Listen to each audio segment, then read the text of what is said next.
Hello दोस्तों, बात करते हैं ट्राइडेंट लिमिटेड की। 2% के आसपास की तेजी स्टॉक में आई है। हमारे सामने सवाल ये आया है कि अगर लॉकडाउन लगाया जाता है, जैसा महाराष्ट्र में आप देखिए पूरा लॉकडाउन लगा दिया गया है, ऑलमोस्ट दिल्ली में भी वीकेंड कर्फ्यू लागू कर दिया गया है। तो अगर अगेन लास्ट ईयर की तरह, हालांकि वो नहीं होने वाला है, बट स्टिल अगर सेंट्रल एरियाज में भी लॉकडाउन लगाया जाता है तो ट्राइडेंट के ऊपर कितना असर देखने को मिलेगा, क्योंकि ट्राइडेंट एक ऐसे सेगमेंट में काम करती है जहां पर इंपोर्ट एक्सपोर्ट बहुत ज्यादा होता है, और अगर कोविड बढ़ता है तो इंडिया के ऊपर रिस्ट्रिक्शंस लगाए जाएंगे कि यहाँ से इंपोर्ट एक्सपोर्ट पर बैन लगाया जाए कुछ दिनों के लिए। तो वैसी सिचुएशन में ट्राइडेंट का शेयर प्राइस कितना होने वाला है, क्या गिरावट होगी? अगर मार्केट में गिरावट होती है तो मार्केट में गिरावट के क्या कारण है? सिर्फ कोविड नहीं है, आपको ये ध्यान में रखना पड़ेगा। मार्केट में अगर गिरावट होती है तो सिर्फ कोविड नहीं है उसके पीछे, और भी रीजन है। सबसे पहले बात करेंगे मार्केट में गिरावट क्यों हो रही है और उसकी गिरावट का कितना असर ट्राइडेंट के ऊपर पड़ेगा, लॉकडाउन का कितना असर होगा, यहाँ पर क्या स्ट्रैटेजी होनी चाहिए। जहां हम एकदम दरवाजे पे खड़े हैं, लॉकडाउन लगाया जा सकता है या नहीं लगाया जा सकता है, तो अगर लॉकडाउन लगता है तो कितना आप यहाँ पर बेच के चलें स्टॉक को, या फिर दोबारा से खरीदारी करें। यहाँ पर खरीदारी करेंगे तो लॉकडाउन में गिरावट हो सकती है या नहीं, क्या कुछ होने वाला है, सब कुछ बात करेंगे। चलिए शुरू करते हैं, बट उससे पहले अगर आप चैनल पे नए हो तो प्लीज चैनल को सब्सक्राइब कर दो and hit that bell icon ताकि आपको नोटिफिकेशन मिल सके। चलिए शुरू करते हैं। बात करें ट्राइडेंट की, तो देखिए 3 सवाल हमारे सामने मोस्टली आते हैं कि यार मार्केट में जो गिरावट हो रही है उसके पीछे के बड़े रीजंस क्या हैं। दूसरा सवाल आता है कि ट्राइडेंट में गिरावट के पीछे के रीजंस क्या है, क्योंकि जब मार्केट अच्छा रिस्पॉन्ड कर रहा था तब भी ट्राइडेंट बहुत बढ़िया रिस्पॉन्ड नहीं कर रहा था हमारे सामने। तो ट्राइडेंट कब तक रिस्पॉन्ड करेगा, कब तक हमारा एक अच्छा रिएक्शन देगा? एक समय था जब बहुत तेजी से बढ़ रहा था, 15 रुपए तक 16 रुपए तक पहुंच गया था, बट आफ्टर दैट ये स्टॉक हमारा नम ही पड़ा हुआ है, एकदम न्यूट्रल जोन में ही पड़ा हुआ है। एक ठीक ठाक रैली आती है, 14-15 तक जाता है, देन वहां से दोबारा गिरावट होती है। वही एक पैटर्न बार बार स्टॉक हमारा फॉलो कर रहा है। तो ट्राइडेंट में इंटरनल प्रॉब्लम्स क्या है हमारे सामने, दूसरा सवाल है। तीसरा ये है कि अगर लॉकडाउन लगाया जाता है तो क्या स्ट्रैटेजी होनी चाहिए। अगर लॉकडाउन लगता है हमारे सामने तो यहाँ पर क्या खरीदारी करके चले, क्या यहाँ पर बेच दें स्टॉक को, क्या एक स्ट्रैटेजी आपके सामने होनी चाहिए। सो ये शुरू करते हैं। बट पहला सवाल जो है हमारे सामने वो ये है कि मार्केट में गिरावट के पीछे के रीजंस क्या है। तो देखो, कोविड की सिचुएशन को बहुत ज्यादा आपको वो नहीं देना है, इंपॉर्टेंस नहीं देनी। 2 लाख से ज्यादा हमारे सामने केसेस आ रहे हैं इस समय पर। कल के दिन में अगर आप देखेंगे तो 2 लाख से ज्यादा केसेस आए हैं, और उसके बावजूद भी यहाँ पर मार्केट हरे निशान के साथ बंद हुआ है। गिरावट हुई थी, मुनाफा वसूली देखने को मिली थी मिडिल ऑफ द डे में, but at the end of the day यहाँ पर एक अच्छी रिकवरी, एक अच्छा नंबर्स हमारे सामने आए हैं। ठीक ठाक नंबर्स मैं बोलूंगा यहाँ पर कि ठीक ठाक, यहाँ पर ठीक मार्केट ने परफॉर्म किया है। अगर इतनी नंबर्स आने के बाद इतना कोविड केसेस वर्स्ट सिचुएशन हो चुकी है, हमारी बेड्स नहीं मिल रहे हैं, हॉस्पिटल नहीं मिल रहे हैं, टीसीएस के कई सारे होटल्स को हॉस्पिटल में ट्रांसफॉर्म कर दिया गया है दिल्ली में, तो वो अगर सिचुएशन बन रही है तो भी यहाँ पर मार्केट अगर हरे निशान के साथ बंद हो रहा है तो एक अच्छी खबर है हमारे सामने कहीं ना कहीं। वही एक चीज मैं आपको कहना चाह रहा हूँ कि कोविड के अलावा क्या रीजन है। पहला कोविड है, दूसरा है कि यूएस जो है वो इंटरफेयर कर रहा है यूक्रेन और रशिया के वॉर लाइक सिचुएशन में। रशिया यूक्रेन में बार बार वॉर लाइक सिचुएशन बनती है, अभी वहां पर वॉर होने की संभावना है बिल्कुल, और अगर ऐसा होता है, अगर कोई वॉर होता है तो उसका भी असर हमें मार्केट के ऊपर देखने को मिलेगा।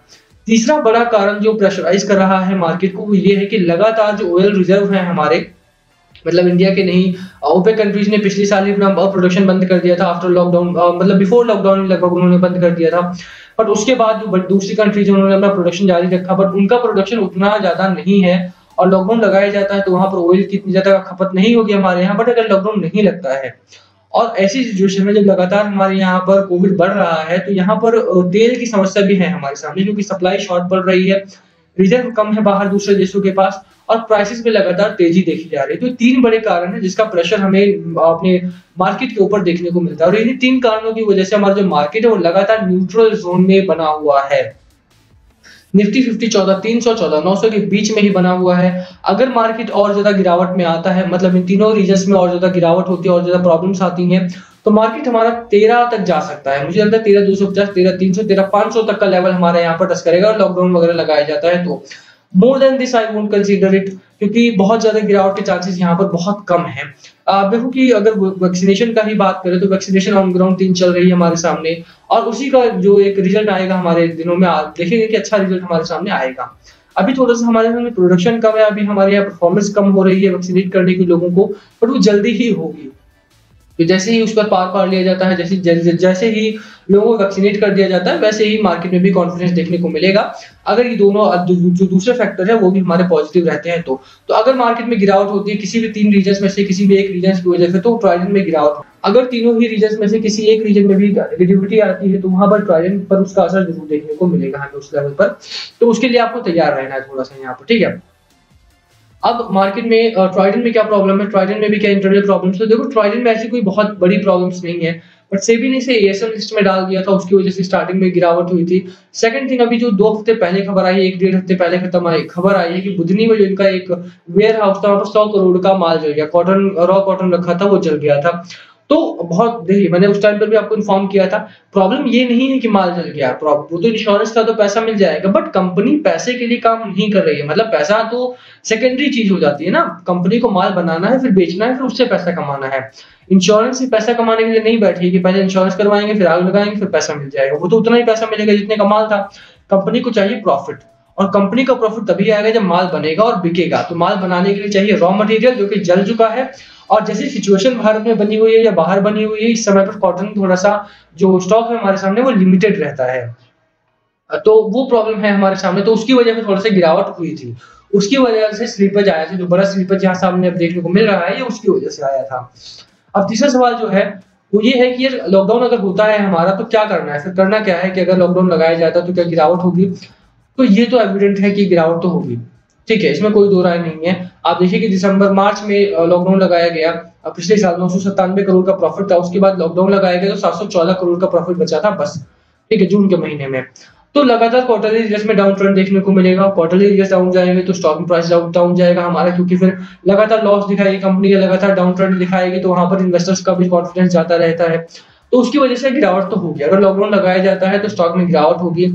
करना क्या है, अगर आपका बहुत ज्यादा ही प्रॉफिट में हो, आप बढ़िया प्रॉफिट में हो, यहाँ पे 100% 150% का प्रॉफिट है आपका यहाँ पर, तब तो बेच कर निकल सकते हो आप, कोई दिक्कत वाली बात नहीं है, क्योंकि लॉकडाउन लगेगा तो गिरावट होगी। बट अगर आप लॉस में हो या फिर अगर आपका थोड़ा बहुत ही प्रॉफिट हो तो डरो मत, होल्ड करो स्टॉक को, क्योंकि एक अच्छा स्टॉक है और बहुत ज्यादा गिरावट के चांसेस नहीं है। जैसा मैंने मार्केट में भी बताया तो 13,500 तक मैक्स टू मैक्स हमारा 13,513 तक गिर सकता है, उससे ज्यादा गिरावट नहीं होगी यहाँ पर। वैसे ही ट्राइडेंट भी कोई बहुत लेवल नहीं अभी डिसाइडेड है कि कहाँ तक गिरावट होगी, बट यस 9 रुपए 10 रुपए तक की यहाँ पर अगर मिनिमम की गिरावट होगी 10 रुपए तक भी, तब भी आपको होल्ड करना है। पहला सपोर्ट तो हमारा 12 रुपए 90 पैसे का ही बनता है यहाँ पर, तो let's hope for the best. यहाँ पर गिरावट होने की बहुत ज्यादा संभावना नहीं है, इसीलिए बेचने की स्ट्रैटेजी पॉलिसी सही नहीं होगी। खरीदारी करनी है या नहीं तो देखो अभी खरीदारी बिल्कुल भी मत करना, को चाहे ट्राइडेंट हो, चाहे एचडीएफसी हो, चाहे टाटा मोटर्स हो, किसी में भी खरीदारी इस समय पर मत करना जब आप एकदम लॉकडाउन के दरवाजे पे खड़े हो। खरीदारी अवॉइड करो, बिकवाली अवॉइड करो, यहाँ पर होल्ड करने की सलाह मेरी आपको रहेगी, होल्ड करके चलो, अच्छा पैसा आपका आफ्टर लॉकडाउन, या लॉकडाउन नहीं लगाया जाएगा तो भी बढ़िया पैसा आपका आफ्टर कोविड जो हमारा स्ट्रेस चल रहा है मार्केट में उसके बाद आपको अच्छा पैसा बनेगा यहाँ पर, ठीक है।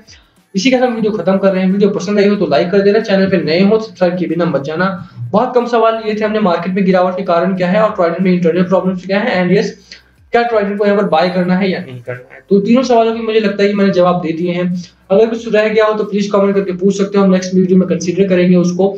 बहुत कम क्वेश्चंस लिए थे मैंने, बहुत मिक्सअप हो जाता है, वरना बहुत सारे लोगों के कमेंट है, बहुत मिक्सअप हो जाता है, समझ में नहीं आता, इसीलिए। तो लेट्स होप कि आपको समझ में आ गया हो, अगर नहीं आया तो प्लीज कमेंट करना, हम दोबारा से कुछ और मिनट ट्राई करेंगे। Thank you for watching, subscribe कर देना एंड लाइक कर देना वीडियो को, हिट दैट बेल आइकन ताकि आपको नोटिफिकेशन वगैरह मिल सके टाइम से। Thank you again.